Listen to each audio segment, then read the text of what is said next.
ये गाइस स्वागत है आपका मेरे एक और व्लॉग में। तो कैसे आप सब? आज मैं सुबह सुबह चल देता हूँ किसी काम से मार्केट। मुझे कुछ सामान लेकर आना था। कुछ देर के बाद मैं पहुंच जाता हूँ मार्केट पहुंचकर मैं चल लेता हूँ कपड़े की दुकान पर और मैं ले लेता हूँ एक टी शर्ट लेने के बाद मैं चल लेता हूँ मिठाई की दुकान पर, क्योंकि मुझे लग रही थी भूख। कुछ बाद में कन्फ्यूज कि मैं क्या, उसके बाद मैं फाइनल करता हूँ कि चलो आज बेसन की टिक्की खाते हैं, तो मैं बेसन की टिक्की मेरे लिए घर के लिए पैक करा लेता हूँ। उसके बाद मैं वापस आ जाता हूँ हमारी किराने की दुकान पर, क्योंकि यहाँ से मुझे कुछ घर का सामान लेना था। तो किराने की दुकान से मैं ले लेता हूँ घर का सामान लेके मैं वापस चल देता हूँ घर की ओर। कुछ देर के बाद मैं आ जाता हूँ वापस फार्म पे आ जाके देखता हूँ तो हमारे फार्म पे हो रही है चारों तरफ हरियाली, क्योंकि चारों तरफ सरसों बड़ी हो गई है।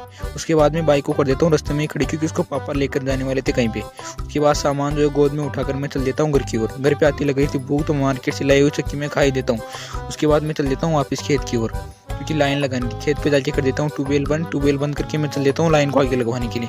तो मैं लगा देता हूँ लाइन खेत पे आगे, लाइन लगा के वापस चल देता हूँ मैं ट्यूबवेल चालू करने। कुछ देर के बाद मैं चल देता हूँ ट्यूबवेल चालू करने और ट्यूबवेल पे पहुंचकर मैं ट्यूबवेल को कर देता हूँ वापस चालू।